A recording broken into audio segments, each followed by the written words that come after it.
Bueno, consejería bíblica, estamos en la parte de antropología, el bosquejo lo tenemos acá, en la primera diapositiva. La base de la consejería es la escritura, el objetivo es cambiar la mente, vimos la palabra amonestar allí, vamos a volver a esa palabra. La manera de aconsejar es con motivos y actitudes correctas o correctos, y la herramienta es la antropología bíblica. Por la duda, la segunda diapositiva corre sola, una vez que la pones, aviso. Sí, ahora la segunda, la que viene ahora después de esta, por las dudas. Porque tenemos ahí, bueno, lo que nosotros hemos visto hasta ahora. En el centro del ser humano tenemos la matriz, que es la ley del pecado o la ley del espíritu de gracia, los que somos creyentes. Hay una voluntad, que es lo que determina cómo nos movemos o actuamos nosotros. La voluntad está dirigida por la razón, que es el pensamiento lógico, que se nutre de la conciencia y de las emociones, y todo esto da como resultado lo que es la conducta y las actitudes. Bueno, ahí hay un gráfico de cómo funcionamos nosotros como seres humanos. Creo que no falta nada ahí, puede haber alguna que otra cosita, pero eso es todo lo que hay en nuestro ser interior, ¿sí? Cómo interiormente funciona nuestra persona. Quiero que tengamos presente eso porque vamos a hablar y empezar a hablar en esta tarde sobre la razón, sobre el pensamiento lógico, que es lo que debe gobernar realmente nuestra voluntad, ¿sí? Vamos a empezar a hablar de eso, ¿sí? Por eso el título de lo que estamos viendo ahora, vamos a ver por algunos sábados, no sé cuántos, pero algunos nomás, es una razón, lo que es nuestra manera de pensar, una razón gobernada por la teología bíblica. Bueno, todos obramos, queridos hermanos, en respuesta a nuestra voluntad. Cuando decimos que todos obramos en respuesta a nuestra voluntad, eso nos hace a nosotros ser responsables. O sea, siempre lo que hacemos es porque queremos hacerlo. ¿Sí? Siempre lo que hacemos. Bueno, a menos que realmente hayamos sido tomados prisioneros por alguien y nos esté apuntando para hacer algo que no queremos hacer, ¿no? Esas excepciones que alguien seguramente siempre presenta esa excepción a alguien. Bueno, la nombramos allí. Fuera de esos casos excepcionales, siempre lo que hacemos es porque queremos hacerlo, ¿sí? Eso se llama voluntad. Lo tenemos todos los seres humanos, no lo tienen los animales, ¿sí? Los animales no han sido dotados con esta capacidad, ellos tienen instinto, ¿sí? Responden a una serie de informaciones que Dios ya ha puesto en los animales, ¿verdad? Pueden aprender sencillamente a copiar por costumbres, tienen ciertas actitudes, pero simplemente por acostumbramiento, no porque haya una voluntad allí, ¿verdad? Pero todos obramos en respuesta a nuestra voluntad. Y la voluntad en realidad es como el timón de un barco que direcciona todo nuestro ser en una dirección o en otra, ¿verdad? Y la razón debe ser, como hemos hablado ya más de una vez, es ese capitán que toma el timón, que es la voluntad, justamente para direccionarlo en el lugar que sea correcto, ¿verdad? Ahora, nosotros debemos obrar en respuesta a lo que sabemos, por eso es que la razón debe gobernar la voluntad, obramos en respuesta a lo que sabemos y no a lo que sentimos, eso hemos acentuado por algunos sábados. Pero, y aquí empezamos una nueva parte en la temática, la razón no siempre funciona bien. Y ahí entramos a poder hablar de algo que espero explicarlo de la manera apropiada porque es algo con lo que muy comúnmente nos vamos a encontrar en consejería, ¿sí? Personas que están razonando, están haciendo uso de su razón, pero no siempre están razonando bien, no siempre están razonando de manera correcta, ¿sí? La razón no siempre funciona correctamente. La razón mal instruida puede ser como el capitán de un barco, ¿no? Que toma el timón sin saber cartografía, sin saber interpretar los sensores del instrumental, sin conocer el lenguaje de navegación. Bueno, un capitán así, que toma el timón sin saber nada de esto, muy probablemente dirija el barco para cualquier parte, menos para donde querían ir, ¿verdad? Bueno, una razón, un entendimiento que no está nutrido correctamente, vamos a razonar, porque todos razonamos, pero de manera incorrecta va a ser muchas veces, ¿verdad? Bueno, este es otro de los problemas, queridos hermanos, en la consejería. Personas que toman decisiones con criterios equivocados, pensando que están haciendo lo correcto. Y por eso que en consejería una de las cosas que hay que desarrollar, y cuesta un montón, es aprender a escuchar. Pero no solamente a callarnos y escuchar, sino tratar de discernir qué está diciendo la otra persona, qué conceptos está utilizando, cómo llega a esta conclusión, Y todo eso requiere de prestar atención y además poder estar evaluando los conceptos que está utilizando la persona. ¿Sí? ¿Por qué? Porque ahí vemos cómo está razonando la persona. ¿Cuál es su razonamiento en esta situación? Bueno, eso ayuda mucho para aconsejar, ¿verdad? Razonan, muchas personas vamos a encontrar con esto, razonan, no es que no están razonando, pero razonan mal y eso requiere obviamente consejería. Necesitamos entender cómo funciona el razonamiento y por eso es que razonar es uno de los atributos con el que Dios dotó al ser humano, que juntamente con las emociones y la voluntad es lo que nos hace personas. Sí, por eso digo que la voluntad es algo con lo cual dotó la razón y las emociones, con lo que Dios dotó al ser humano, no dotó con eso a los animales, ¿sí? Eso es lo que nos hace a nosotros personas. Bueno, usamos diferentes términos para identificar esta facultad de razonar, ¿sí? Bueno, razonar, pensar, reflexionar, meditar, considerar, calcular, y etcétera, podríamos poner. Algunas se me está escapando por allí, pero son todas palabras que están hablando de lo mismo, de pensar, pensar, pensar. Siempre hacemos la indicación en nuestro cerebro, porque bueno, justamente es por ahí donde se manifiestan los pensamientos que se originan en el alma. Y puse calcular porque es una de las palabras, el significado de una de las palabras que la Biblia usa para referirse al pensar, al razonar, ¿sí? Pero hay una palabra, y a eso vamos a dedicarnos en esta tarde con la ayuda del Señor. Hay una palabra que es clave para entender cómo funciona nuestro razonamiento, ¿sí? Y es la palabra lógica. ¿Sí? Es muy común, es muy conocida, todos la usamos comúnmente, ¿verdad? En un tiempo yo suelo tener muletillas como todos los pastores, ¿verdad? Repetimos algunas palabras generalmente. Hubo un tiempo, ahora ya no, solía decir, es lógico. Y terminaba alguna frase, y esto es lógico. Bueno, después, sin sentido y sin razón, ¿no? Pero bueno, esta es una de esas palabras que necesitamos entenderlas para saber cómo funciona nuestra mente, cómo funciona nuestro razonamiento, cuál es el proceso de razonamiento. Y esa palabra lógica proviene de la palabra griega logos. De ahí viene la palabra lógica, ¿sí? Que en realidad logos significa pensamiento, razonamiento. Por eso cuando se habla de Cristo como el logos de Dios, es el pensamiento, el conocimiento, el razonamiento, la lógica de Dios, ¿sí? Cristo es la lógica de Dios, ¿sí? Por eso el logos de Dios, Cristo es la lógica de Dios, o dicho de manera más precisa, Dios es la lógica.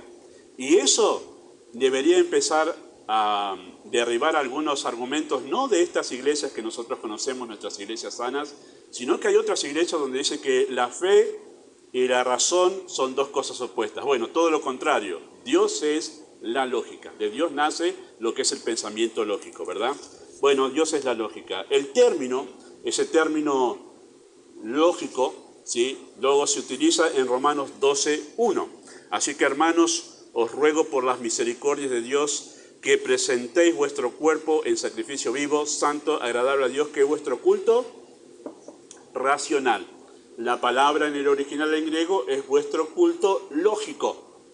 Es lo lógico que ustedes entreguen sus cuerpos en sacrificio vivo, agradable a Dios, ¿sí? Es un culto lógico, o sea, es lo más razonable que una persona que ha conocido las misericordias de Dios, que las ha entendido, como Pablo las ha enseñado a través de todos esos capítulos de Romanos, desde el 1 hasta el capítulo 11, dice, por las misericordias de Dios, entendiendo todo eso, lo más lógico es que ustedes entreguen sus cuerpos en sacrificio vivo agradable a Dios. O sea, eso es lo más sensato que debería pasar en la vida de una persona que entendió esto, ¿sí? Así que por eso es que Pablo utiliza esa palabra allí, racional, es la palabra lógico en el griego, ¿sí? Ante semejante muestra de misericordia, los salvados deberían rendir sus vidas en sacrificio vivo a Dios. También esa palabra lógico, ¿sí? Que viene de logos, se utiliza en 1 de Pedro 2:1 y 2. Pero no la vemos en castellano. Y eso ha sido una mala traducción de los que han hecho esta impresión al castellano de nuestras Biblias, ¿no? Dice el texto así, desechando pues toda malicia, todo engaño, hipocresía, envidias y todas las detracciones, desead como niños recién nacidos la leche espiritual no adulterada, para que por ella crezcáis para salvación. Y uno dice, ¿dónde está la palabra lógico o la palabra racional? Bueno, no está en castellano, pero es la palabra espiritual. Acá se tradujo como espiritual, dice la leche espiritual, pero si ustedes buscan, cualquiera de ustedes lo puede hacer, un diccionario interlineal griego-castellano, la palabra que aparece ahí es lógico. Es logikomais, algo así, porque es un derivado de esa palabra lógico, ¿verdad? Bueno, la leche racional sería, en realidad la expresión sería desear como niño recién nacido el alimento racional, y habla refiriéndose justamente a la Escritura, ¿sí? El alimento racional no adulterado. Así que esa es la palabra que se utiliza allí. Y es importante que notemos esto para que nosotros vayamos entrando y pisando en el terreno, es decir, que la fe y la razón van de la mano, queridos hermanos. Los textos que vemos es que apelan justamente a la lógica. Un derivado de esa palabra logos, lógica, la encontramos en Hebreos 11, 19.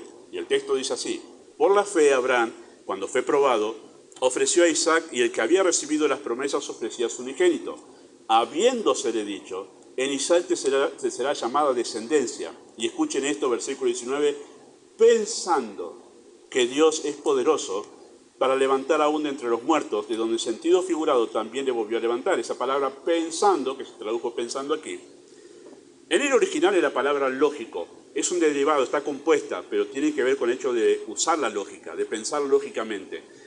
Lo que estaba haciendo ahí Abraham justamente le estaba razonando, estaba pensando. Su paso de fe, el paso de fe de ofrecer su hijo en sacrificio vivo a Dios, no era justamente que él no estaba pensando, que era una cuestión emocional, que estaba fuera de sí. No, justamente el texto dice que él estaba razonando, con lógica estaba razonando para ofrecer su hijo a Dios, pensando que Dios es poderoso, razonando lógicamente que Dios es poderoso para levantarle de aún de entre los muertos. Bueno, se usa ahí la palabra. Sí, esa palabra pensando se traduce también en otros textos como considerar y refiere a razonar conforme a las normas de la lógica y de forma detallada. Ahí viene la palabra calcular, ¿sí? Tomando en cuenta todos los factores, por eso habla de calcular. Cuando uno está pensando lógicamente, está considerando, está calculando qué me conviene, qué cosas hay acá positivas, qué hay acá negativas. Es como un cálculo que uno hace cuando está evaluando diferentes cosas que uno va a hacer, diferentes decisiones que uno va a tomar. Por eso se habla de calcular en el pensamiento lógico, ¿sí? Así que el pensamiento lógico es un proceso natural, ¿sí? Todos lo tenemos, ¿sí? De razonamiento que usamos en todas las conversaciones. Todos hacemos esto todo el tiempo. Va a terminar esta reunión, van a empezar a charlar y van a empezar a usar la lógica en cualquier charla. La charla más mínima que ustedes tengan, simplemente de comenzar una conversación con alguien con quien se encontraron, está poniéndose en funcionamiento un proceso lógico, ¿sí? No hay manera de poder relacionarnos bien, uso la palabra bien, si no interviene la lógica, si no interviene el razonamiento lógico. Y ahora lo vamos a explicar un poquito mejor, ¿sí? Pero todos hacemos este proceso natural de razonamiento que es utilizar la lógica, ¿sí? Estar evaluando, estar calculando lo que escuchamos, lo que decimos y qué respondemos y todo eso, ¿verdad? Evaluamos los enunciados con el propósito de ver si lo que estoy escuchando es verdad. Eso es lo que hacemos nosotros cuando estamos en un proceso de pensamiento racional y lógico. Estamos tratando de escuchar, de evaluar lo que si nos dice si es cierto, si es algo que yo puedo aceptar como verdadero, lo que sea, ¿verdad? Bueno, ¿qué es pensar con lógica? ¿Qué es pensar con lógica?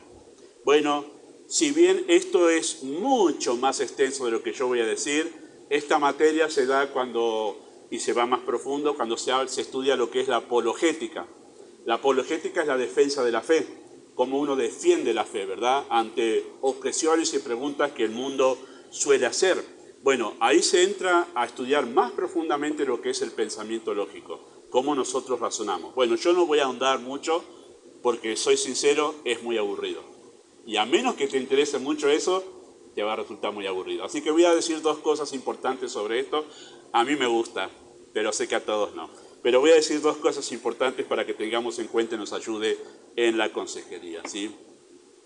Bueno, la lógica, ¿sí? Para entender cómo funciona el pensamiento lógico, la lógica tiene coherencia, ¿sí? Eso es lo que debemos saber nosotros. Usted va a decir, pastor, por supuesto, ¿cómo? Eso lo sabía desde los 5 años. Les voy a decir una cosa. En consejería, ustedes van a escuchar personas que responden ante sus acciones diciendo cosas que no tienen coherencia a lo que están diciendo. Voy a dar un ejemplo porque me acordaba de esto, que no va a hacer daño a nadie, porque pasó en mi trabajo, uno de mis primeros trabajos de trabajo que tenía 15 años, tenía un compañero, era en un comercio y estábamos en el depósito los dos. Mi compañero era muy mentiroso, pero muy mentiroso, que no tenía problemas de mentir diciendo cualquier cosa. Y él vivía a 15 cuadras del comercio donde trabajábamos. Yo tenía que tomar un colectivo y me quedaba lejos, pero él vivía a 15 cuadras. Y solía quedarse dormido, solía llegar tarde, y una vez llegó 2 horas tarde, ¿sí? Y cuando mi patrón era de enojarse tremendamente. ¿Cuándo lo agarró mi patrón? ¿Y qué dijo él? Estaba esperando el colectivo y no llegaba. No tiene lógica eso. 15 cuadras, llegabas caminando muy rápido, o sea, no tiene lógica lo que dijo. Entonces, nosotros, hermanos, les aseguro que en consejería se van a sorprender si ustedes se dedican a esto, si tienen esta iniciativa y se interesan en las personas para ayudarlas. Las respuestas que hay de nuestros corazones, muchas de ellas no tienen lógica, no tienen coherencia, queridos hermanos, ¿sí? No hay como un hilo que está siguiendo que se puede relacionar con lo que le sucedió, ¿sí? Bueno, algo que ya dije, un ejemplo que ya di, fui al cine y compré pan. ¿Hay coherencia en eso? La palabra coherencia es que una cosa sigue a la otra, que está relacionado, que tiene coherencia, hay cohesión en lo que se está diciendo, ¿verdad? Bueno, fui al cine y compré pan. No, obviamente no hay coherencia en lo que está diciendo, ¿sí? No es una expresión que tenga coherencia, ¿sí? Lo correcto que sería, fui al cine y vi ¿qué cosa? Una película, una peli. Eso sí tiene coherencia, tiene cohesión, ¿sí? Una cosa con la otra. Bueno, muy sencillo eso, ¿sí? Tiene sentido lo que dice. La incoherencia, queridos hermanos, es un indicador de que hay algún tipo de daño o una enfermedad, por ejemplo, con un derrame cerebral. ¿Cómo se da cuenta que alguien está teniendo un derrame cerebral? Bueno, porque en realidad está queriendo decir algo y lo que dice, que encima la persona no se da cuenta que está diciendo una incoherencia, y que está diciendo palabras que no son las que quiere decir. Bueno, ahí enseguida, si pasa algo así, hay que activarse enseguida, hay que llevar al médico a la persona, porque puede estar sufriendo un daño cerebral, porque está hablando algo que no es coherente, ¿sí? Bueno, o hay una enfermedad que está pasando en ese momento, algún peligro serio, o la persona es muy mentirosa, ¿sí? Y eso hay que estar prestando atención en la consejería, ¿verdad? Cuando hay incoherencias en lo que está diciendo. La coherencia, queridos hermanos, comprende lo real, o sea, cuando nosotros examinamos un pensamiento o un razonamiento que tiene coherencia, bueno, va a involucrar lo real, lo fantasioso, ¿sí? Cuando lo fantasioso entra dentro del relato. Estábamos testificando una vez en Salto, cuando viví en Uruguay, en Salto, Uruguay, en el año 95, y salimos hacia la plaza a poder repartir folletos, a hablar con los que estaban en la plaza, y me senté con uno que estaba ahí, le repartí el folleto, me empezó a escuchar y él me empezó a relatar. El relato era muy asombroso, muy fantasioso. Y se parecía mucho a Hechos 9 el relato, porque me dijo, acá en la ruta 3, era la ruta que va hasta las termas, te voy a contar lo que me pasó, me dice. Ya me cortó mi testimonio y todo lo demás, y me cortó y me dijo, yo te voy a contar eso. Llegué a la ruta 3, me dice, y de repente una luz. Me encegueció la luz, me caí al suelo y yo es que esto se parece a algo, ya que, bueno, el relato siguió con mucha fantasía después, que era obviamente incomprobable lo que le había pasado. Bueno, ahí uno se da cuenta que el relato es muy fantasioso, ¿verdad? Bueno, ahí es donde uno está tratando de examinar lo que se está escuchando, ¿verdad?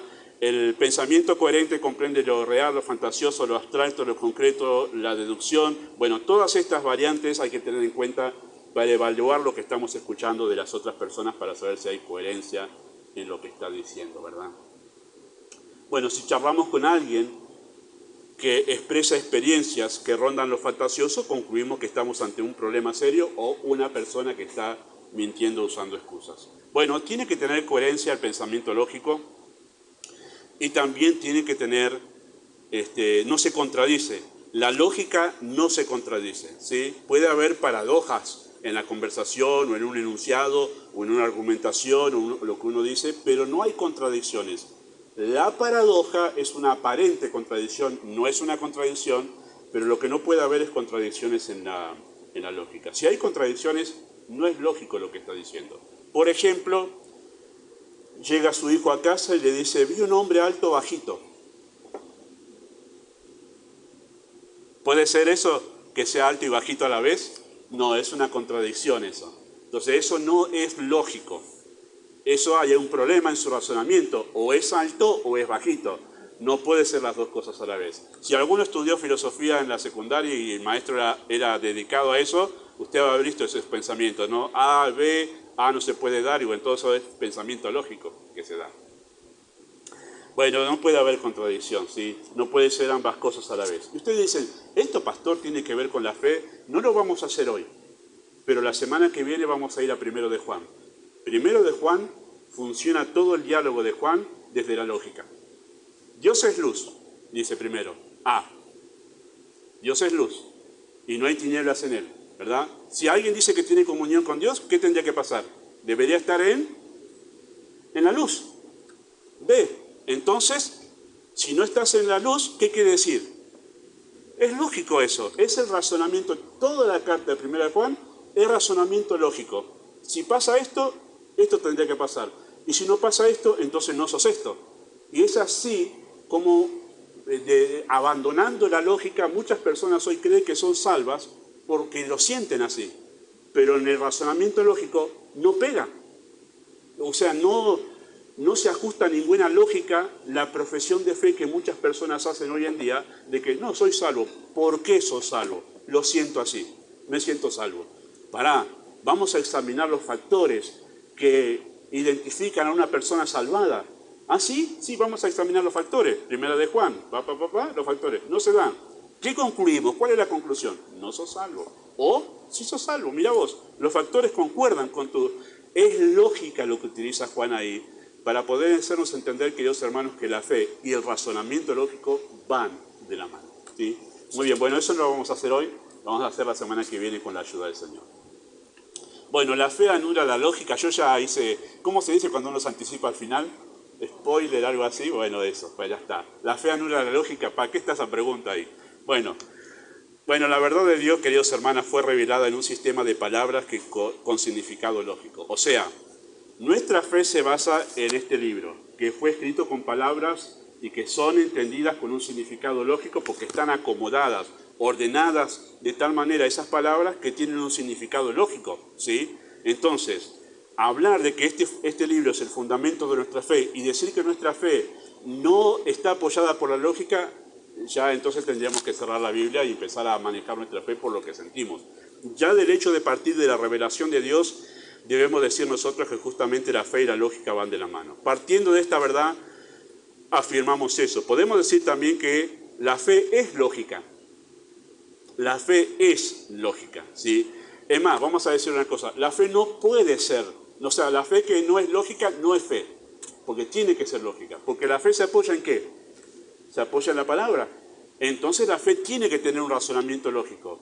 Un paso de fe no es algo que es ilógico, no es algo que es meramente emocional, no es que es un arranque emocional, no, es un paso pensado con lógica, y vamos a decir al final de esto, lógica teológica, pero hay lógica allí, finalmente, ¿sí? Ahora, necesitamos entender de forma lógica la revelación de Dios para poder responder justamente en fe. Por eso se habla en los evangelios acerca de entendimiento, de entender, de comprender, y Cristo en Mateo capítulo 13 Cristo dice que Dios cegó el entendimiento de los judíos, para que ellos no entiendan el mensaje del Evangelio y se salven. Hay una razón por la cual Dios hizo eso ahí, pero el asunto es que hay que entender para poder ser salvo. No hay manera de ser salvo sin entender, sin usar la lógica, sin usar el pensamiento racional, ¿sí?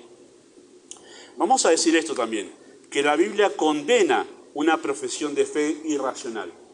La Biblia condena una profesión de fe irracional. Primera de Timoteo 1, 5 al 7 dice así de esta manera. Pues el propósito de este mandamiento es el amor nacido de corazón limpio, de buena conciencia y de fe no fingida, de las cuales cosas, desviándose algunos, se apartaron a vana palabrería, queriendo ser doctores de la ley, sin entender ni lo que hablan ni lo que afirman. Interesante, ¿no? Perdón. Pero es interesante que Pablo dice, no entienden lo que están diciendo. Y por el hecho de que no entienden ni lo que hablan ni lo que afirman, no son personas salvadas. Eso es lo que está diciendo aquí. Pablo dice, no tiene coherencia lo que está diciendo. Pablo llega a la conclusión que esas personas no tienen a Cristo sencillamente porque no logran entender lo que están diciendo. Así que la Biblia condena una profesión de fe irracional. Además, la Biblia está en contra justamente de una adoración irracional. Vayan conmigo ahí a 1 Corintios capítulo 14. 1 Corintios capítulo 14.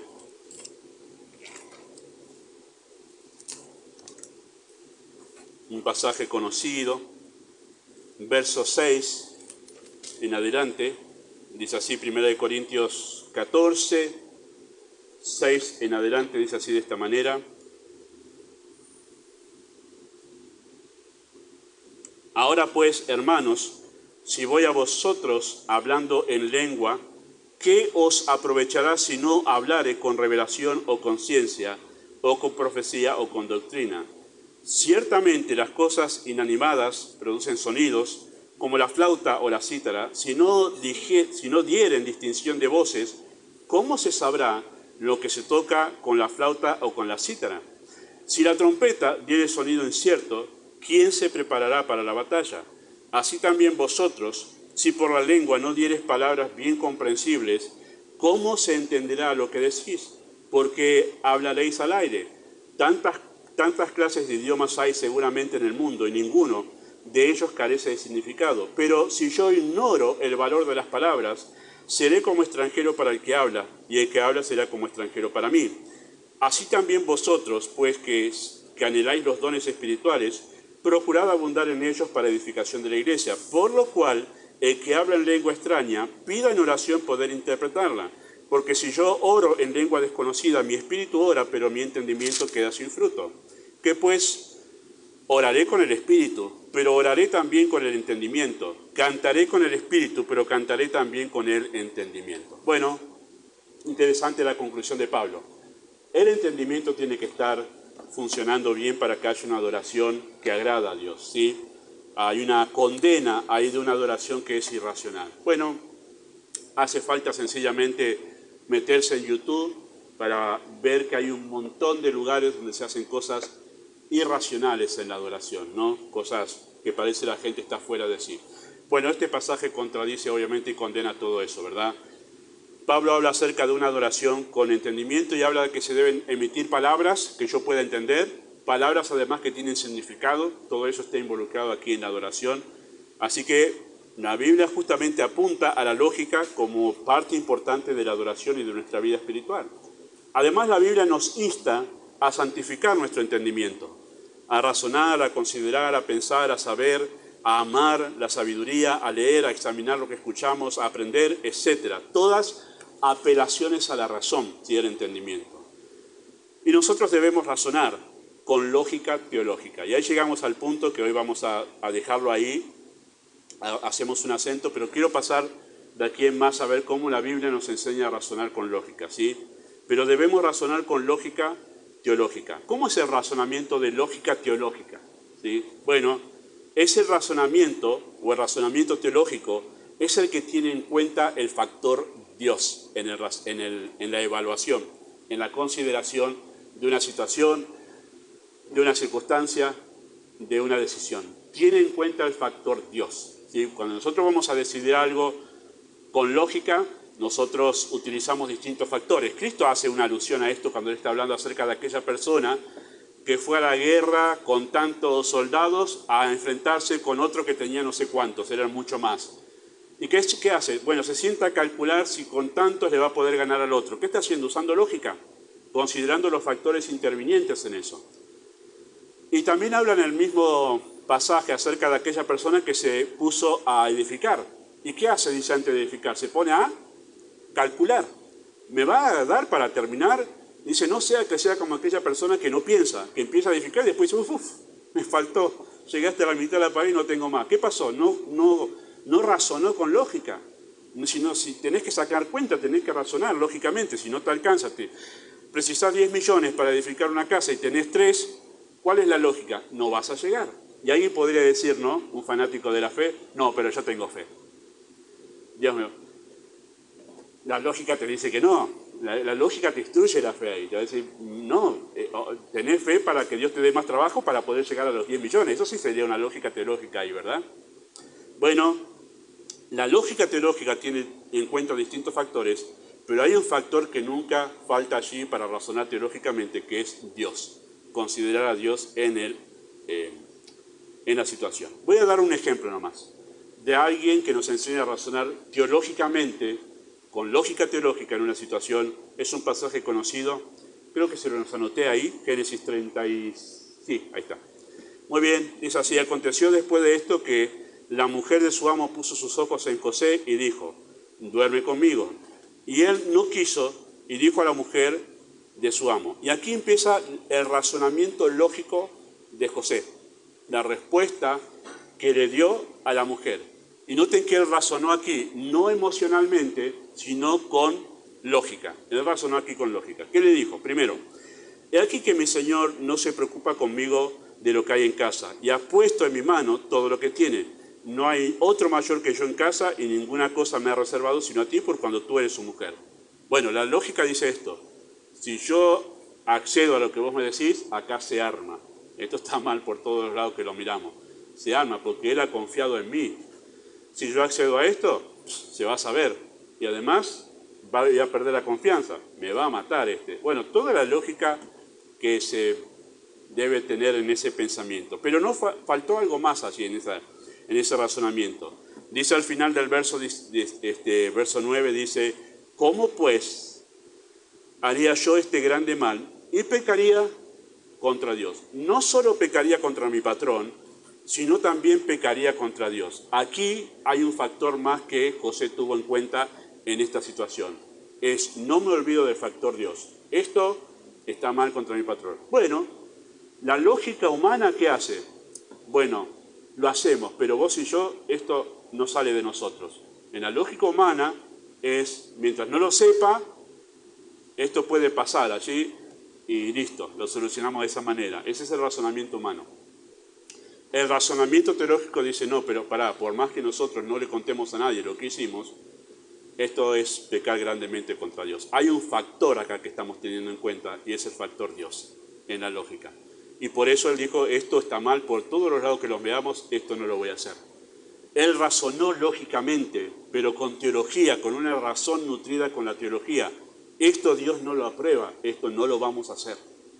No importa lo que razone otro. No importa que venga otro y me diga acá en esta situación, no, pero mirá, pero vos podés zafar de esto, aprovechar la oportunidad, no se te va a dar otra oportunidad como esta. Además, esto es el momento, es una emoción, es para sacarte un gusto, todo lo que se utiliza de argumento en ese momento. Bueno, él fue más allá en su lógica y dijo, no, acá estamos olvidándonos de Dios en ese razonamiento. ¿Cómo haría yo este grande mal y pecaría contra Dios? José sabía que al pecar contra su patrón estaba pecando contra Dios y eso lo hacía un gran mal. Eso es razonar con teología y llegar a una lógica teológica, ¿sí? Es como si dijese, José, esto está mal por todos los lados que lo miremos, ¿sí? Y José pudo encontrar paz, y ahí está otro ejemplo del razonamiento lógico, pudo encontrar paz en sus aflicciones y no guardar rencor cuando consideró el factor Dios en sus circunstancias. Ya hemos hablado de capítulo 50 del libro de Génesis, cuando José, después de todos los años que había pasado en Egipto, se vuelve a encontrar con sus hermanos, y los hermanos tenían miedo que cuando su padre muriese, José tomase venganza. Bueno, José le dice, no, miren, no tengan miedo, porque no me enviaron ustedes acá, si no me envió, el factor Dios tuvo en cuenta acá. El factor Dios para sacar una conclusión de la circunstancia que estaba viviendo.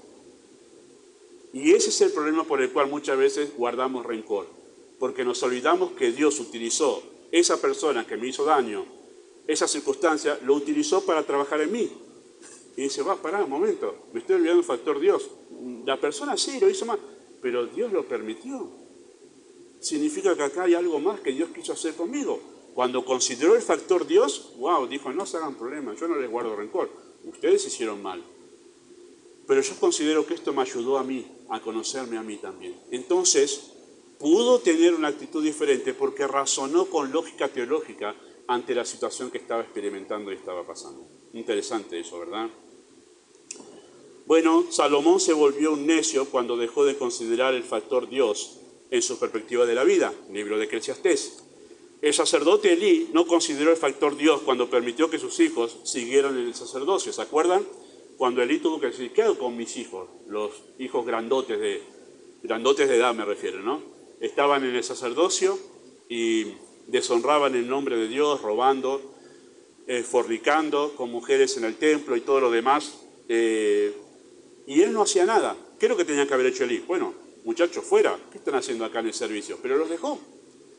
Y solamente le decía, hijo, esto está mal. Dense cuenta que está mal lo que están haciendo, pero los dejaba en el sacerdocio. Bueno, ¿qué le dijo Dios? Dios le dijo, por cuanto honraste a tus hijos más que a mí, no solamente tus hijos van a morir, sino que no va a haber ninguno más de tu familia que va a estar en el sacerdocio. No va a haber ninguno más de tu familia, me han deshonrado. No tuvo en cuenta el factor Dios en su tarea como padre. Y por eso es que llegó a esa conclusión, que parecía muy paciente, muy complaciente con sus hijos, pero estaba dejando fuera a Dios, ¿verdad? Bueno, el sacerdote le hizo eso. Sara, esposa de Abraham, no consideró el factor Dios cuando presionó a su esposo para tener un hijo con Agar. Pensó en su necesidad, pensó que el tiempo pasaba, pensó un montón de cosas, menos considerar el factor Dios. Dios es fiel, Dios cumple, Dios no va a fallar, si Él lo prometió va a hacer, no lo consideró. Y presionó a su esposo para hacer algo que no correspondía y las consecuencias de esa decisión a largo plazo. Bueno, ¿por qué? ¿No consideró el factor Dios? ¿Qué piensa Dios? Vamos a hablar en tercer estudio de acerca de los principios que deben gobernar y tener en cuenta cuando decidimos algo, los principios bíblicos, ¿sí? Bueno, queridos hermanos, necesitamos tomar en cuenta, cuando estamos en consejería, si el aconsejado está tomando en cuenta a Dios, el factor Dios, en sus decisiones.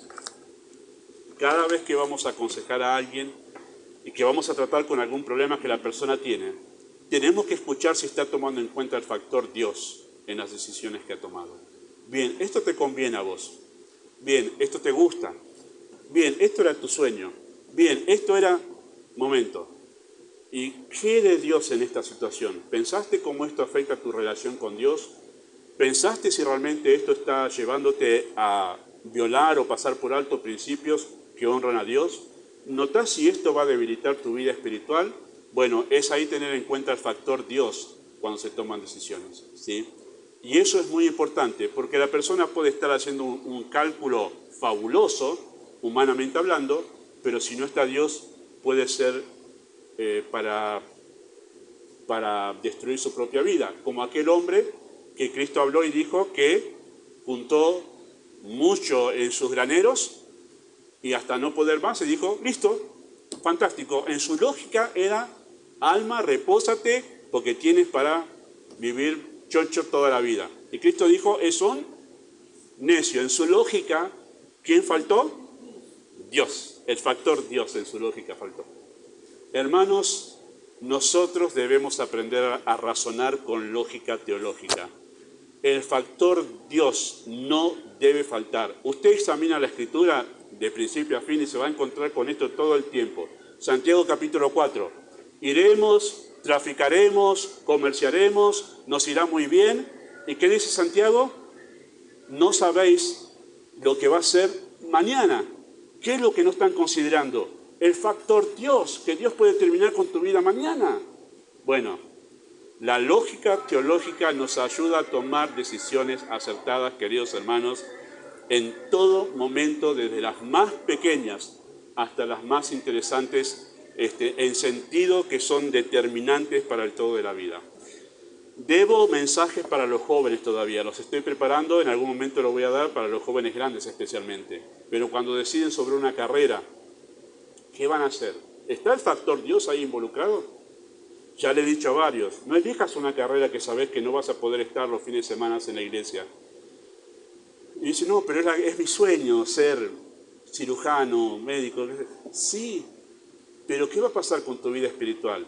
¿Qué va a pasar en realidad con tu fe? ¿Cómo va a perjudicar esto tu vida espiritual? Bueno, en eso, incluso hermanos, voy a ir un poquito más allá. los que están jóvenes pensando en su futuro. Algunos no han podido pensarlo de esa manera porque han venido a Cristo ya con todo eso resuelto, entre comillas, ¿no? Pero si está pensando dónde ir a vivir y todavía no lo tiene porque todavía no se ha casado y tiene que pensar, piense vivir cerca de su iglesia. Si puede. No es una norma esto que el pastor está estableciendo, es un consejo que el pastor le da para que usted tenga en cuenta el factor Dios dónde va a ir a vivir.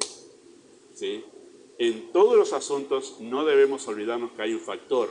Para que el pensamiento sea lógicamente correcto, el factor que no debe faltar es Dios.